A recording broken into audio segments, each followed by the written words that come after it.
Welcome to Season 3 of Unapologetically Woman. We're celebrating phenomenal women all across Kentucky who make no apologies for their perspectives or the impacts that they're making in the community. Today we're celebrating Dr. Tiffany Daniels.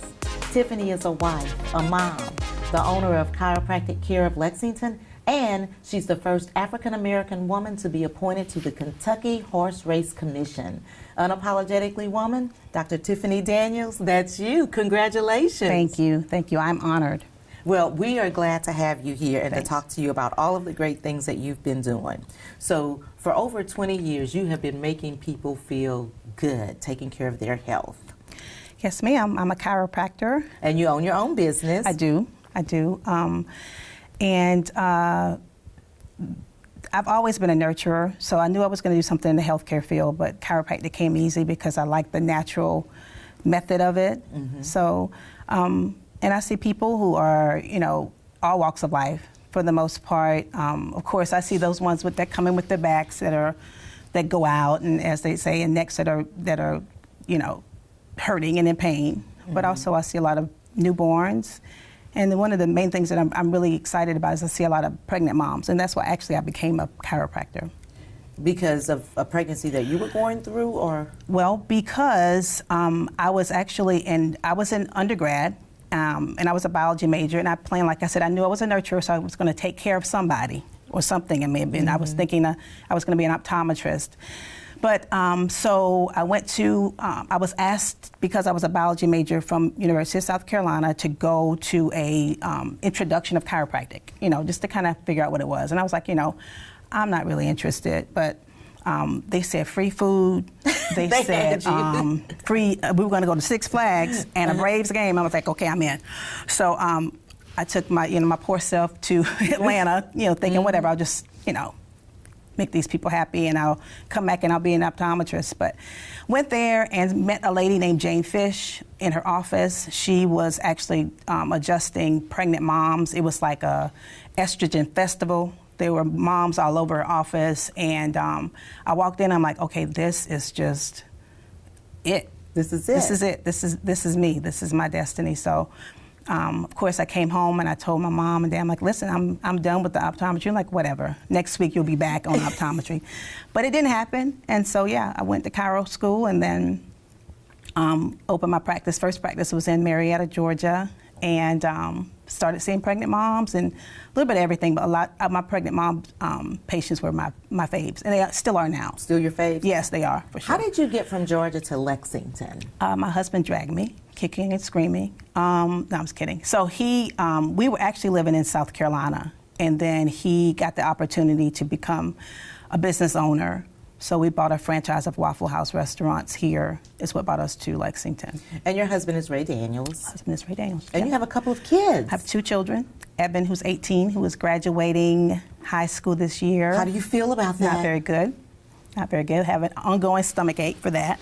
And then I have a 17-year-old who is a junior, so we'll go from kids to no kids very soon. So it's not a very good time for me. I'm excited, but not excited all at the same time. What I will tell you is you're going to feel like that, and then you're going to be okay. Okay. You're going to be okay. I've done this 4 times, and I was like, I just cannot believe that this is happening. Right. And, all of the mom things start happening. And then at some point, and can't tell you what the point is, you're like, I'm okay with this. Yeah, well, cool. Hope it comes soon, because like I said, it's just been, I said, I'm excited for him, but, he's my little fella. That's your fella. But let me tell you, it's gonna be okay, but you're gonna cry on your way to drop him off. Oh, heck yeah. Yeah. At least that's what I did. Listen, yes, I definitely, I wouldn't know that will happen for sure. The Word of Works will be on full display. Absolutely. For sure. Yes, ma'am. Absolutely. But you can put that on pause. You got a few more months. Yes, I do. Just gotta, maybe. Yes, until he goes to school. I think that's when it really kind of kicks in. Has he made a decision on where he's going? So, right this second, he's going to UK, so he won't be far. So that's he was talking about Georgia Tech at first, and that made me really uneasy. But well, let me tell you this. you are going to be crying while you're driving over there to UK. Oh, I'm that sure. was me. So you're gonna be okay. Whether he's going to UK or like 5-6 hours. It doesn't matter where they're going. That's true. It doesn't matter. He's just leaving. Yeah, that's true. That's true. Okay, so you are involved in a lot of things. We talked about the Horse Race Commission. Right. Tell us about that. Well, this appointment actually happened almost a year ago.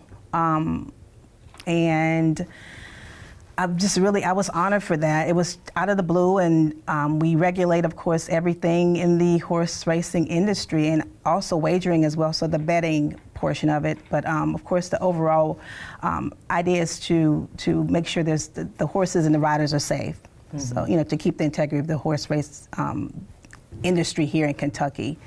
So that came about because I actually am a part of a women's syndicate, horse race syndicate, and I'm not going to let you just be so quickly dismissive. I'm just a part of a women's syndicate. No, you're a co-owner and founding member of Living the Dream Stable. Yes. So yes. But yeah, so that's the reason.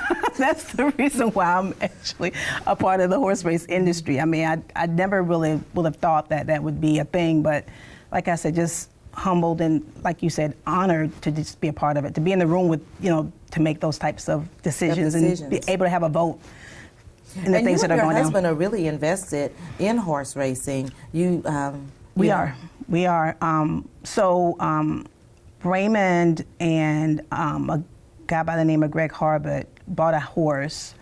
I don't know how many years ago that was. They were that was back in 2019. He's probably, going to tell me I'm the wrong day, but I'm going to say 2019. Mm-hmm. And they bought a horse, and this was like the third horse they bought. And it was a horse that actually ended up being in the Derby, the 2020 Derby. It was like COVID Derby. And the horse's name was Necker Island. And so Greg actually introduced Ray into the industry for that part of the industry as far as being an owner. And I found out about the ownership a little late. I didn't know we owned a horse. Yeah, not at all. And you know how that goes. But anyway, well, you should know that you own a horse. But I didn't. But long story short, when I was made aware, it was fine. I'm trying to keep the marriage together. Yeah, thank you. I appreciate that. But anyway, so so from there we actually were at the Derby, and I guess that was kind of where it took off. And he did a lot of press, of course, during that time for the ownership, because that was the first time African Americans had owned a horse in a Derby for 12 years. So it was a big deal, and I think the person before him was MC Hammer. Wow. So it was a big deal. And so from there, we went from there to actually starting syndicates. Raymond and Greg started syndicates, which is Living the Dream Racing. And then 2 years ago, we pretty much have started to form the Women's Syndicate. Mm-hmm. And there's 7 members, and we're all female. And we go to the tracks, and we're doing our thing. Well, and making space, because I was cheering. We are. I was cheering when I see you guys in all of these fantastic places that you don't normally see African Americans, in. We're just over here cheering for you guys. Go ahead and make the way for somebody else. Yes, for sure. Because somebody's got to go first. Yes. We're definitely unicorns at the track, for sure. Like, I mean, as far as, being there and then being owners, like I said, we're just very much a rarity. So, but we're excited. We're excited to represent, and we're all about bringing awareness, bringing people back to the tracks, mm-hmm. and realizing that ownership is not a pie in the sky situation. It's something that everybody can be, have a part of. I think it's a great opportunity. That you can do it. And yes, so ma'am. You're bringing women into that arena, but you're also working with younger girls in schools with a mentoring program. I am. So about 6 years ago, myself and Crystal Kalk started Diamond Girls Mentoring, and we started, our first school was Crawford Middle, and so we go into the schools twice a month, and we mentor. We have sessions that range from bullying to friendship and relationship drama, and we have a session called Girl Talk. I'm sure there's enough drama to go around. Yes, for sure. Yes. So what else I'm thinking? There's so many really cool goal setting, leader or follower. So we have a lot of really cool topics that we come in and bring to them. And also we do soft skills as well. And those things are important to be able to just have the conversations with girls, because when I went to school, you didn't have those mentors coming into the schools, right? Because right. they were all working, right? But they didn't have the availability to come into the schools and work with them, and to have those conversations about right. bullying and leadership and yes. What it means to be a woman. Yes, really, that's what it was. What it is as far as being, like we go over the superpower of one, what it means to be a woman, why you're excited and happy to be a girl. Because some of them like, why should I be happy? And we have to, it's a session about why you should be, why you should feel special, because you are a girl and you will become a woman eventually. And it's pretty cool. I mean, we talk about everything, like literally everything, like to the point where we have to close the doors, and if when janitors are walking through, like no, we're talking. This is not for you. This is sir. girl talk. This is for girls. Yes. That's really one of the biggest joys. And the mentors, right now we're in 4 middle schools, and the mentors are actually from United Way Women United. They partnered with us, and so they actually recruit women that want to go in and help the middle schoolers, and take them on, and try to impart the knowledge, and we've been doing really good. And so that sounds like a great collaboration. It is. It's a great collaboration. So that you have women that are already invested. Yes. In helping other girls yes. grow into young women. Yes, and then there's some who want to stand on the backgrounds, on the sidelines, and just bake cookies and send, because they like, I can't deal with the girls, but they want to give it. Somebody's got to send the snack. Yes, thank you. That's organize important. the snacks, get the T-shirts made, the whole nine. That's yes. right. So everybody has a skill. It doesn't all have to be the same. You're right. In fact, it's beautiful when it's different. True. That's true. Mm-hmm. Because everybody has a gift to bring, and your gift might be different than mine. For sure. And everything makes it whole, makes it complete. That's right. Yeah. That's right. Yes, ma'am. So what's next for you when it comes to work in the community? Because you do a lot of stuff. You're also co-chair of the Lexington Black Prosperity Initiative. Yes. Why is that important to you? That's being a part important of that? Because the Lexington our main objective is to actually address the deficit of equity gaps in the African American community in Lexington. So all of our programming is around equity gaps or about anti-Black racism. So we're just trying to be on the front lines, trying to actually get people interested in providing extra help and being a nonprofit, really. I mean, there are people who are doing it every day in and day out, and they use their personal funds. But one of the big things we like to actually do is we actually like to introduce them to ways that they can become a legit nonprofit and receive funding and grants and donations to help them further their causes. A lot of people in the community are doing that, but they just aren't doing it properly. So we want to help them do that. And then for people who just don't want to be a nonprofit and who are just helping their brother, neighbor, and we're just getting behind them and doing as much as we can. Wow, that's pretty awesome. You've also worked with the Bluegrass Community Foundation? Yes. Now they actually founded Lexington Black Prosperity Initiative. Okay. So they're the mothership, and then we're a part of a subsidiary of Lexington of Bluegrass Community Foundation. Why, when you think about everything that you do, from health and wellness to your community advocacy to bringing people to the table, working toward diverse groups, trying to help young girls forge a way for their future, why is all of that important? What do you think the bigger picture for you is? I think it's all important. I'm not sure exactly why I'm involved with all of these things, to be honest with you. I mean, I know, like I said, I like to give, and what my true next step is, so you just asked that. I'm not 100% sure. I'm just going to let God lead me, just follow my instincts and do exactly what He tells me to do. And I think, I definitely can't go wrong with that. So yeah, so for the most part, I mean, as long as it's involving giving and sharing and being creative and, keeping people, trying to lift someone else up, I'm all about it. So wherever He leads me, I will just continue to do it. And sometimes He leads you to the microphone to sing. That hadn't happened in a long time. I used to sing a lot. I used to sing an awful lot. My dad has passed on now. He's passed on, but he was a choir director back in my hometown in South Carolina. So singing was a thing. Like it didn't really matter if you could or could not sing. You sang. Get over there. And he recruited all my friends, everybody. I have 2 brothers and 1 sister. All of their friends were on the choir.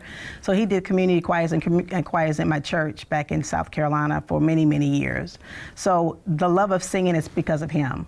Yes, so he instilled that in all of us, actually. So, but yes, that's something that I like to do in my pastime. I used to sing on choirs and things like that, so, but I haven't done that since I've been in Lexington. But maybe that's where I go next. Well, maybe that'll be my maybe next. it's because you are. And I'm a little busy. Yeah, you're a little busy. I mean, we didn't even touch on half of the things that you're involved and engaged with. But one more question before I turn it back to you. What do you think your dad, how do you think he would feel about you? I think he'd be so excited. Oh my gosh, yeah. Especially the horse racing bit, because he also dabbled in photography, so he would have been there with, every camera he owned, to be a part of all the action. Just all over social media. He would have been posting every single Oh my gosh, picture. yes. He started dabbling in social media before, like I say, he passed on. But yes, if he were still here, I think he'd be really, really excited. Not with just me, but my entire family. We've really kind of held up his name pretty well. Well, I must say so myself. Well, and you guys work hard, and you don't just care about yourself, you care about others, and you're always pulling people, in, right, instead of you lean toward people, not away from them. For sure. And I think that's a special thing about your family. Yes, for sure. So before we go, yes, I'm going to kick it back to you for young girls or young women, because sometimes you look at people and you think that they just arrived and they don't know about somebody else's journey. Right. And so for young girls or young women that might be watching and looking at you and saying, I would like to be like Dr. Tiffany, I want to be like her. What kind of advice would you give them? Just work hard. I mean, I've always worked hard. I mean, like as a child, I worked in a corner store, like when I wasn't even allowed to work, and then just dream big. I think when you have an obstacle, it's something that can actually teach you a very valuable lesson or a setback. But yeah, just don't stop. Just keep moving. I mean, even if it's something that gets in front of you, just figure out a way to go around it and just keep going in the direction you want to go in, and before you know it, you'll be there. And I haven't arrived either. I'm still making my way. Thank you for saying that. I'm so glad that you said that, you haven't arrived yet. No. Because our journey really never stops. No. Just keep moving. Keep your feet moving. Thank you so much. Thank you for having me. I really appreciate it. You guys continue to watch as we celebrate other phenomenal women just like Tiffany, who is making a way in the community for others. I'll talk to you guys soon.